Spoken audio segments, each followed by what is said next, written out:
Le pastoralisme est le mode de vie dominant dans la région de Tombouctou. Les puits pastoraux sont indispensables pour l'exploitation de pâturages et pour l'eau à usage domestique en milieu nomade. Pendant la rébellion Touareg de 1990 à 1995, beaucoup de personnes se déplaçaient, abandonnant ainsi les points d'eau qui se sont dégradés par la suite. À la fin de la rébellion, un programme de réhabilitation et réalisation des infrastructures a été lancé par la WHH à travers son bureau ouvert en 1999 à Bamako. Cependant, il faut rappeler que la WHH, sous le nom de Agro-Action Allemande, intervenait depuis 1968 au Mali à travers des structures présentes dans le pays, comme l'opération Haute-Vallée du Niger et le service allemand de développement.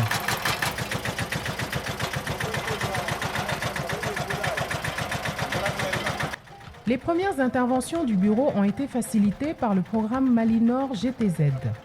Ces programmes ont surtout porté sur la réhabilitation des points d'eau pastoraux.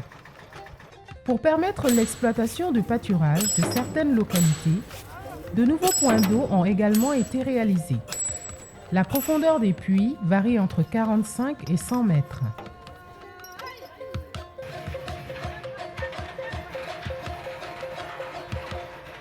Des équipes de puisatiers locaux ont également été formées et équipées.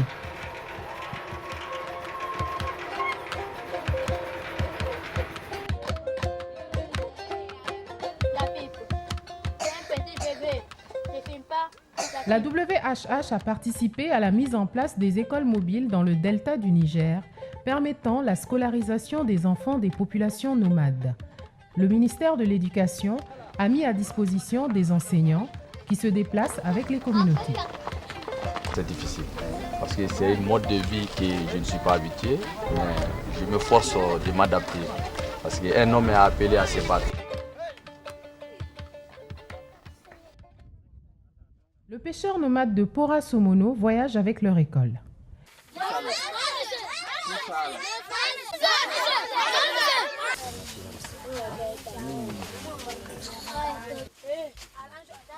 Adama a une petite maison.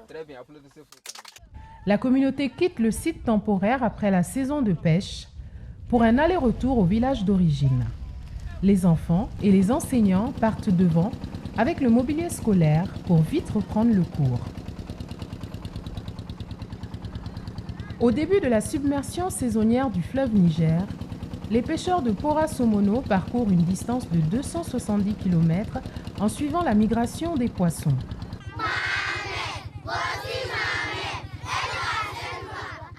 C'est avec la collaboration d'un comité de parents d'élèves et le ministère de l'Éducation que WHH a organisé le démarrage des écoles mobiles. La WHH appuie aussi la formation des enseignants et les membres de comités scolaires. Avec le financement de KfW et l'aide, WHH finance les salles de classe construites à base de matériaux locaux et équipées de mobilier scolaire et de matériel didactique. La WHH a supporté environ 100 écoles nomades pour un effectif total de 4200 élèves.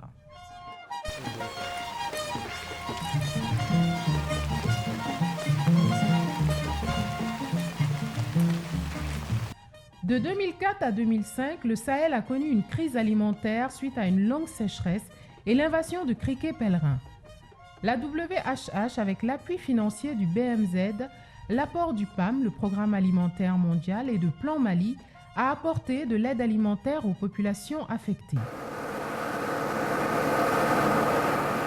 La distribution de céréales a suivi une procédure stricte de contrôle dans chaque étape de transport et de distribution de mil pour éviter la fraude. Dans la région de Mopti, cercle de Bandiagara, la WHH a travaillé avec l'organisation paysanne Molibemo.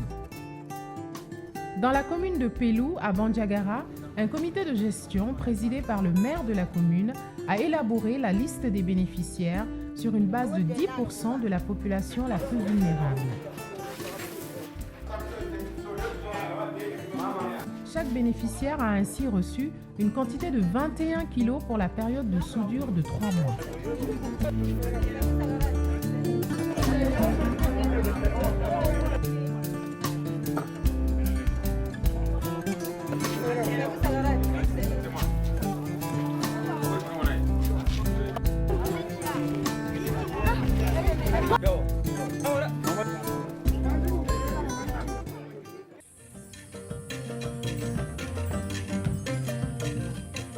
Dans la région sahélienne, un système de dépistage des enfants malnutris était établi.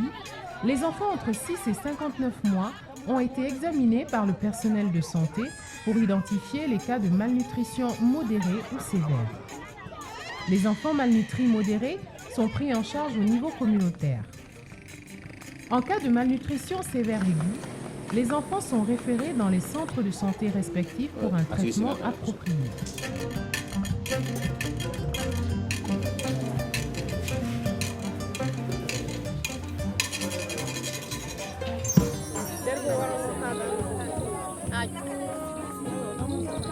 Pour lutter contre la malnutrition infantile, le dépistage est souvent combiné avec une démonstration culinaire comme ici, dans le centre de santé communautaire de Kabara.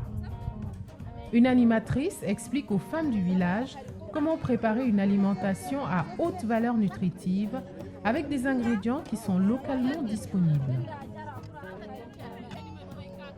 Pendant la période de crise, la farine enrichie et plumpy soup du PAM sont donnés aux enfants et aux femmes, soit pour la prévention ou pour le traitement de la malnutrition.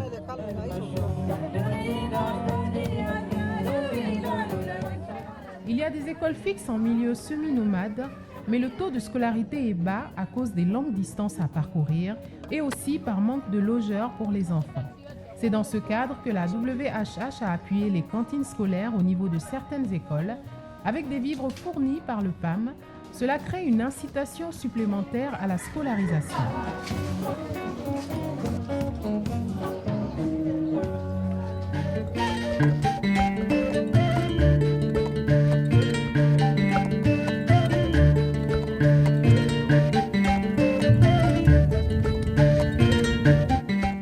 Cette activité est une partie du programme de défense, de restauration et de conservation des eaux et du sol. Elle est accompagnée de techniques culturelles adaptées.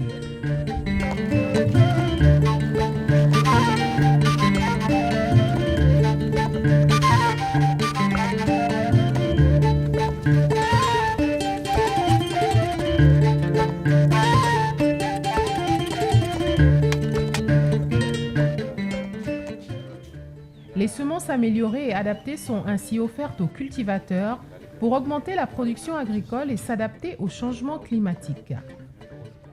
WHH fournit différentes variétés de semences aux paysans pour qu'ils puissent leur donner l'opportunité de faire leur choix. Les plus appréciées dans la région sont les semences de sorgho, d'arachide et de niébé. Ces semences ont été acquises à travers les instituts de recherche du Mali et multipliées par les paysans semenciers sur le terrain dans les conditions naturelles pour augmenter le rendement et en même temps réduire la période de croissance.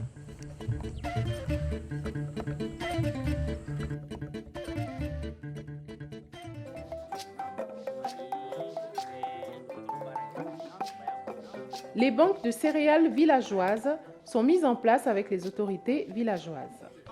Avec un fonds de roulement initial, le comité de gestion achète les céréales après la récolte à un prix bas. Le but, sécuriser l'accès aux céréales avec un prix modéré pendant la période de soudure lorsque les greniers sont vides et les prix sur le marché sont élevés. WHH a formé les gérants de la banque de céréales en comptabilité et calcul pour bien gérer.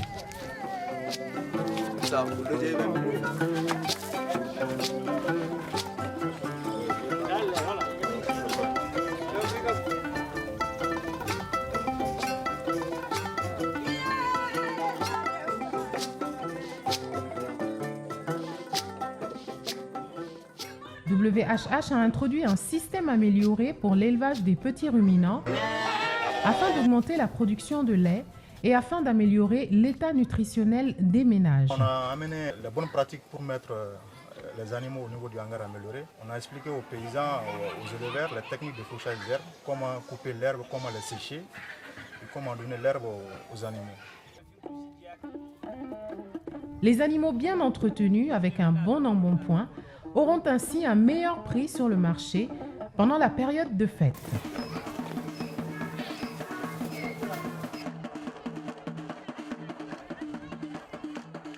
En 2012, le nord du Mali était encore occupé par les groupes armés et beaucoup de pêcheurs du village de Toya ont quitté leur village.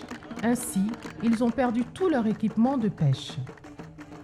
Après la libération des régions du Nord, WHH a initié des programmes de reprise des activités économiques.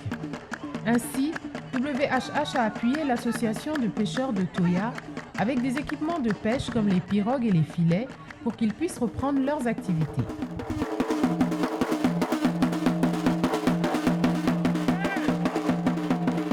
Les femmes de Toya se sont aussi regroupées dans une association des femmes maraîchères, une condition préalable pour avoir l'appui de WHH. Ces femmes ont bénéficié de la mise en place d'un périmètre maraîcher protégé par la clôture et réalisé avec des grillages. Dans quelques endroits, des points d'eau ont été réalisés, comme dans le jardin de paix à Tombouctou. Elles ont aussi été formées sur les techniques culturelles, la vie associative et la gestion d'une association. La promotion du maraîchage est une activité centrale en matière de génération de revenus pour les femmes. En même temps, elle contribue à l'amélioration de la nutrition.